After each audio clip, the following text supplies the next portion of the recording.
Este é o maior experimento da engenharia social que o Brasil já criou para resolver o problema do almoço.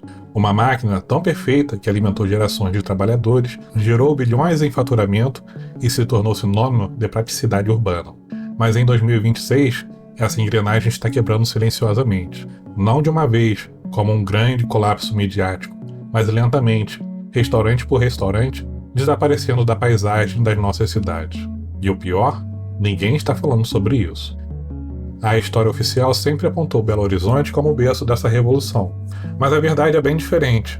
Os verdadeiros inventores estavam em Santos, no final dos anos 70, e tinham uma ideia simples: cobrar exatamente o que cada pessoa comia. Genial, mas essa genialidade tinha um preço invisível. O modelo só funcionava se as pessoas continuassem chegando em massa, todos os dias, sem exceção. Quando a pandemia esvaziou os escritórios, 40% desses restaurantes fecharam para sempre. Quando o home office se consolidou, o fluxo de clientes nunca mais voltou. E agora, em 2026, a crise econômica está transformando o que sobrou em um mercado onde 23% dos estabelecimentos operam no vermelho. O self-service por peso, que prometia democracia alimentar, está se tornando economicamente obsoleto. Como um modelo desenhado especificamente para aglomerar pessoas consegue sobreviver em um mundo que exige distanciamento? Porque a migração para o delivery não salvou esses restaurantes? E o que o desaparecimento silencioso dessa instituição urbana revela sobre as transformações profundas nas nossas cidades?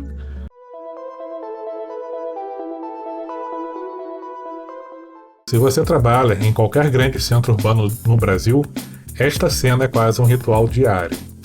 O relógio bate o meio-dia, o estômago reclama, e você se junta a uma multidão apressada em direção a uma das maiores invenções da engenharia social brasileira, o restaurante por quilo. O que você vê diante de si é uma verdadeira linha de montagem de alimentação rápida, uma fileira de cubas de aço inoxidável fumegantes, uma balança digital no final do balcão e um funcionário entregando papel com o peso do seu prato. Parece algo que sempre esteve ali, mas a verdade é que esse sistema perfeito foi inventado para resolver um problema muito específico da nossa rotina moderna. Por muito tempo, a narrativa oficial apontava Belo Horizonte como o berço dessa revolução, onde o chefe Fred Mata Machado teria criado o icônico restaurante Isto é Aquilo, em 1984. No entanto, descobertas históricas recentes revelam que a certidão de nascimento do self-service por peso foi registrada no final da década de 70, na cidade litorânea de Santos, em São Paulo. Pesquisadores identificaram que os pioneiros, Walter Fonseca e Osório Fernandes Filho, foram os reais idealizadores desse modelo. A ideia era simples, mas genial. Em vez de cobrar um valor fixo pelo buffet livre, ou forçar o cliente a esperar por um prato à la carte, o preço seria determinado matematicamente pela balança, cobrando exatamente o que cada pessoa consumia.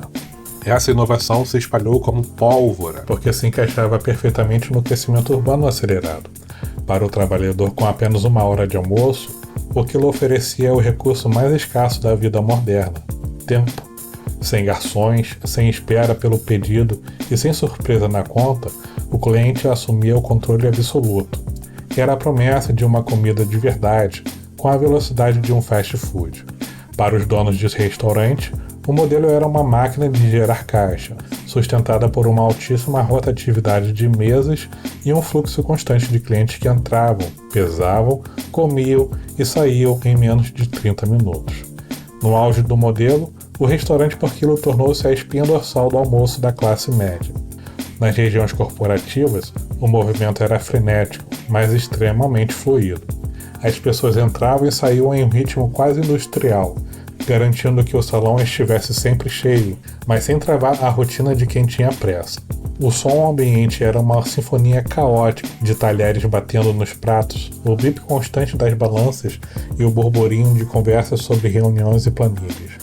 Era um mercado gigantesco e aparentemente indestrutível, que movimentava bilhões de reais todos os anos. Quem olhasse para aquela engrenagem perfeitamente sincronizada jamais imaginaria que todo esse império estava prestes a ruir diante de uma tempestade devastadora. Mas o que acontece quando o fluxo de pessoas que alimenta essa máquina simplesmente desaparece da noite para o dia?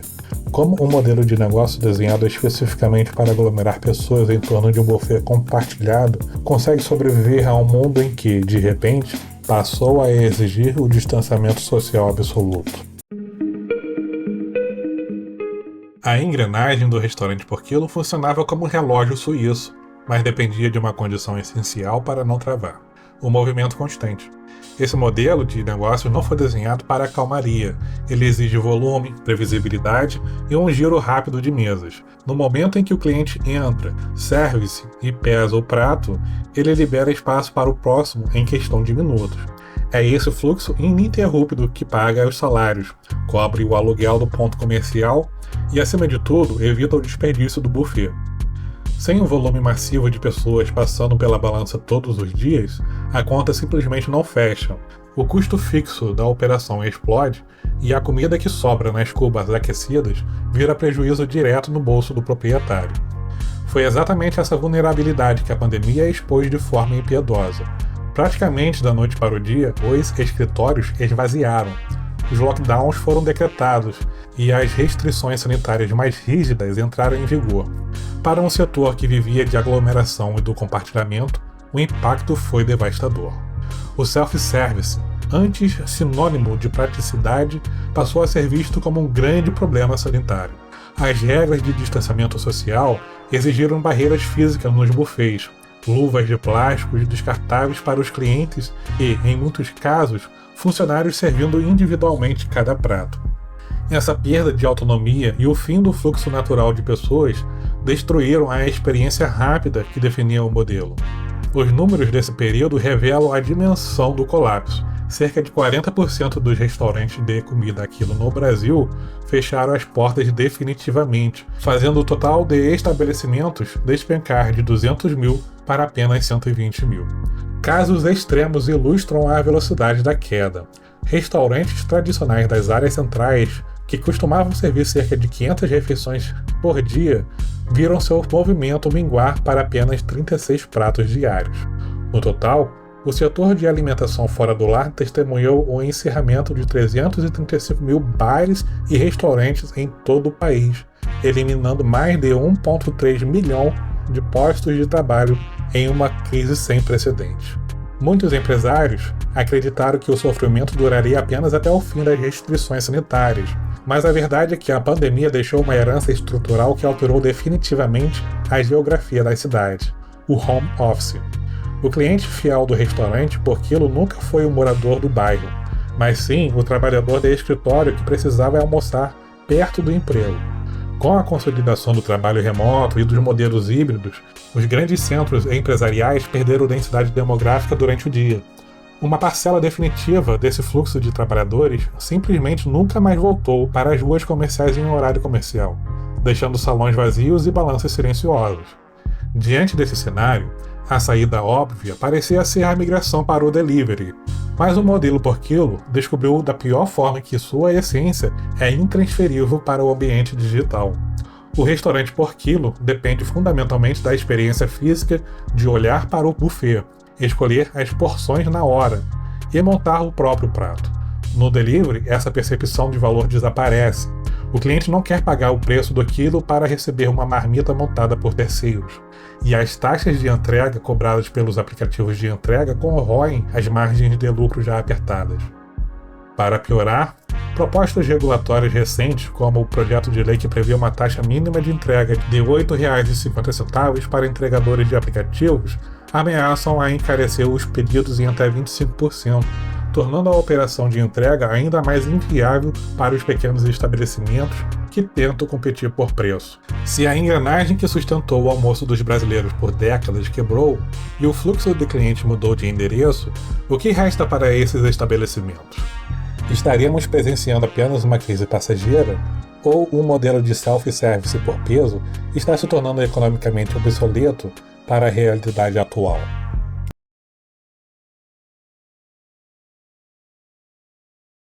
A quebra operacional provocada pela pandemia e consolidada pelo home office foi apenas o primeiro golpe. O verdadeiro teste de sobrevivência para os restaurantes por quilo começou quando as portas foram reabertas e os empresários se depararam com uma realidade econômica completamente hostil. O maior desafio desse modelo sempre foi a sua própria natureza. Ele compete por acessibilidade. O cliente escolhe o quilo porque busca uma refeição rápida, barata e cotidiana. No entanto, equilibrar essa equação tornou-se uma tarefa quase impossível quando os custos básicos de operação dispararam. A inflação dos alimentos, a alta nas contas de energia, o reajuste dos aluguéis comerciais e a pressão sobre a mão de obra criaram um cenário de margens de lucro esmagadas. Repassar esses aumentos para o preço final da balança significa afastar o consumidor, mas absorver o prejuízo significa caminhar a passos largos rumo à falência. Essa armadilha financeira ficou ainda mais evidente no início de 2026, quando o setor registrou uma piora significativa em sua saúde financeira. Pesquisas de mercado revelaram que o percentual de empresas operando no vermelho saltou de 16% para 23% em apenas um mês, enquanto 57% dos estabelecimentos registraram queda no faturamento. Com o poder de precificação severamente limitado pela concorrência e pela sensibilidade do público aos preços, os proprietários viram-se sem saída. Para o consumidor, a matemática do almoço diário também mudou. Com a renda média pressionada e o endividamento das famílias em patamares elevados, comer fora de casa deixou de ser um hábito automático e passou a ser encarado como um gasto supérfluo a ser cortado. O resultado dessa pressão econômica é um desaparecimento silencioso que redesenha a paisagem urbana das nossas cidades. Ao contrário das grandes redes que fecham de uma vez sob os holofotes da mídia, o restaurante por quilo do seu bairro some sem fazer barulho. Primeiro, o buffet diminui a variedade de opções de carnes nobres. Depois, o funcionamento passa a ser restrito a poucas horas do dia. Em seguida, muitos tentam a transição para marmitarias focada apenas em entregas ou mudam o formato para o prato executivo comercial, onde o controle de porções e custos é muito mais rígido. Quando essas alternativas falham, as portas simplesmente se fecham e o ponto comercial é colocado para alugar. O que estamos testemunhando não é apenas a falência de comércios locais, mas o fim de uma era urbana no Brasil. O restaurante por quilo foi o grande catalisador da classe média trabalhadora, um ponto de encontro democrático, onde o estagiário e o diretor da empresa dividiam a mesma fila de talheres. Ele representava a dinâmica de cidades vibrantes, densas e focadas no trabalho presencial. À medida que essas estruturas se transformam, o self-service por peso deixa de ser uma engrenagem viável para se tornar uma lembrança nostálgica de um ritmo de vida que talvez nunca mais volte.